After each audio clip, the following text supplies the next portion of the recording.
What's going on, YouTube? Today I bring you my edge rankings for the 2021 NFL Draft. I'm doing this a second time now since I recorded this a first time, went back, and of course the audio had to sound like for absolute no reason. And that pisses me off just a little bit. But so we're going to be going through this. It might be a bit of a shorter video since I've already recorded this, and so now it just feels like I'm repeating everything. Without further ado, let's get into it. Starting off at number 1, we have Azeez Ojulari. I compare him to Von Miller. I don't see this guy slipping past 25. He has the potential to be one of the best pass rushers of the next 10 years. At the very worst, I think he's a quality starting pass rusher. When it comes to speed rushing, the burst and the first step, there is no one better in college football than Azeez Ojulari. The one nab on him is that he's not the most powerful guy. He's not the biggest, but he plays with much better power than he actually has. To me, Azeez Ojulari is my number 1. I went back on it for a while with 3 guys, but he ended up being number 1. I think he's going to be special, so I really like Azeez Ojulari.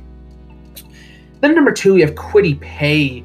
It reminds me a lot of Leonard Williams, but he is smaller, so I call him a smaller Leonard Williams. I don't see him dropping past the Dolphins at 18.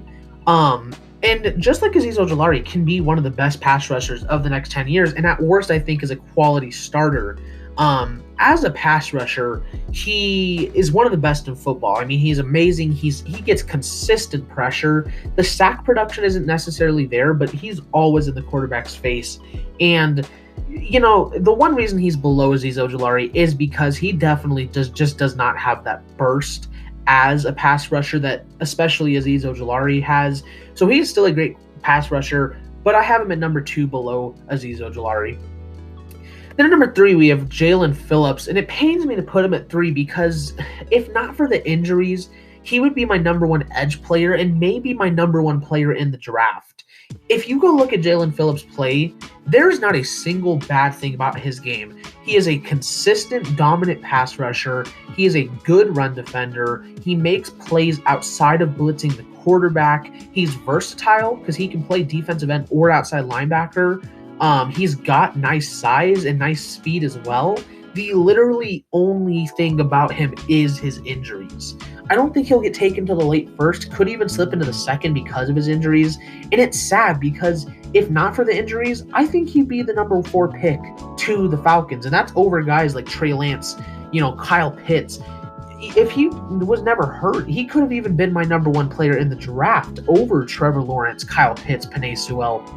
So Jaelan Phillips, if he stays healthy, is going to be maybe the best pass rusher in the NFL for the next 10 years. If not, then sadly, it's going to be a short career for such a talented player. And at number 4, we have his teammate at Miami, Quincy Roche. People are sleeping on this man. He reminds me so much of Yannick Ngakoue because he's also super versatile, can play that defensive end or outside linebacker. He's not going to go to the second round, I feel.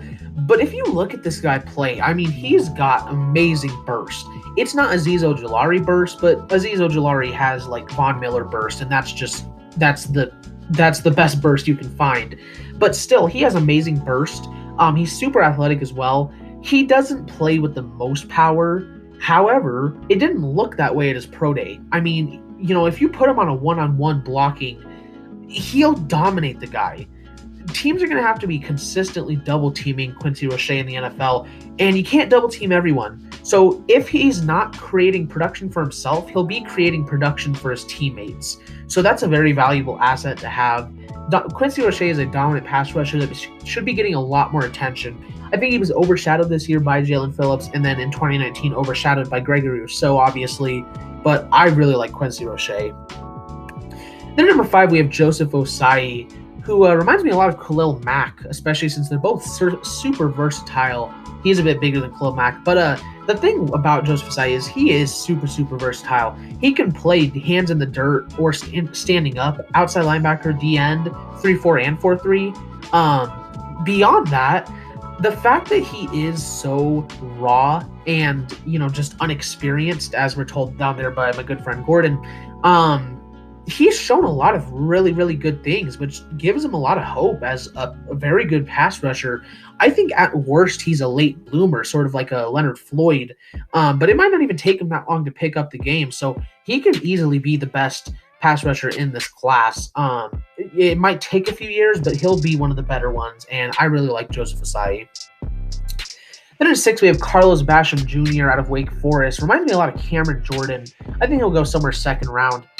One of the first guys that, I don't think is locked in as a starter for me. At the very worst, I still see him being a quality backup, though. When it comes to strength, bull rushing, Carlos Basham is amazing. Just as good as Cameron Jordan. But of course, he does lack that athleticism, the speed, the quickness that, some pass rushers do lack. I think, at the very best, you could put him in that tier of Cameron Jordan, DeMarcus Lawrence. So I don't think he's ever going to be, elite.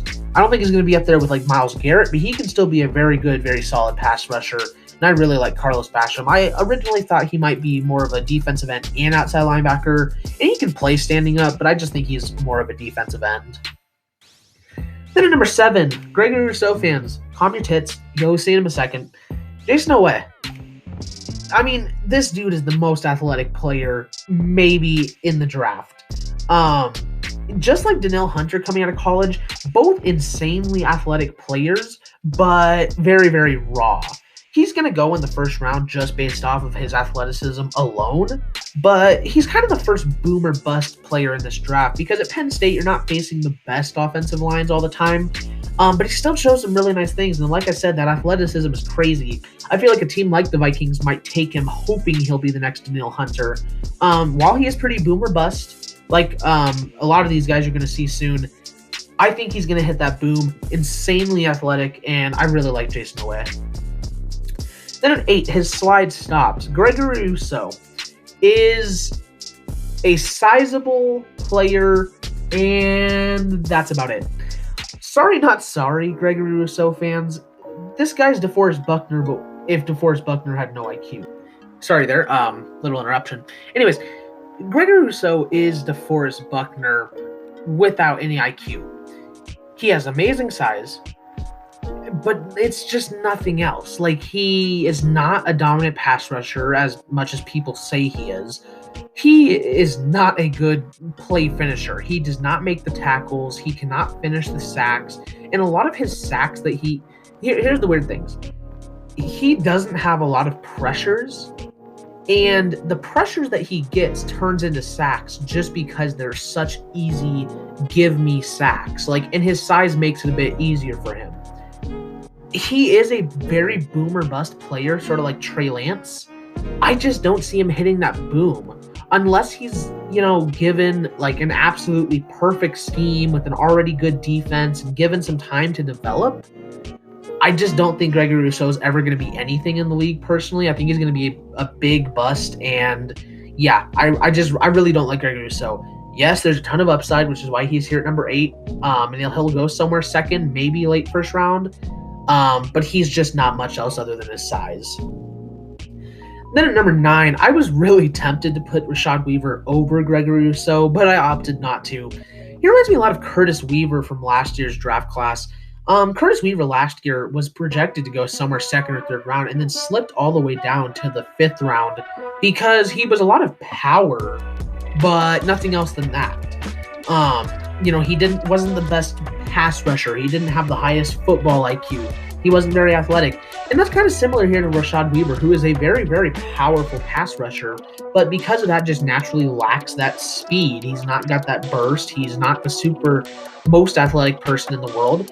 But while he is one of the more boomer bust players in the draft, I think he's one of those guys that I can see putting it together. Honestly, even both Pittsburgh, Aaron Donald's a former Pittsburgh guy, and, in some ways gives me Aaron Donald vibes.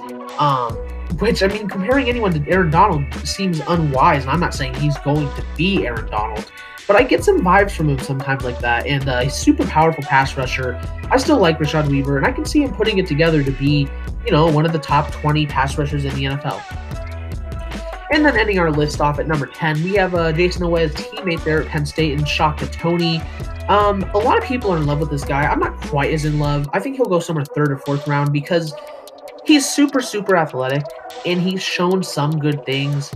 But other than that, he's not really put it together. Now, he's much more versatile than Jason Owe. He can play that defensive end or outside linebacker. And again, one of the more boom or bust players. The reason he's down here at number 10 is because I think that boom for him isn't being much more than just a starter. I don't see him ever being like elite. I compare him a lot to a smaller Jason Pierre-Paul.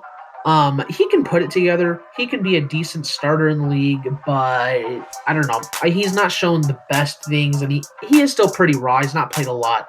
But, he still holds upside. I still like Shaka Toney over some other guys in this draft, though.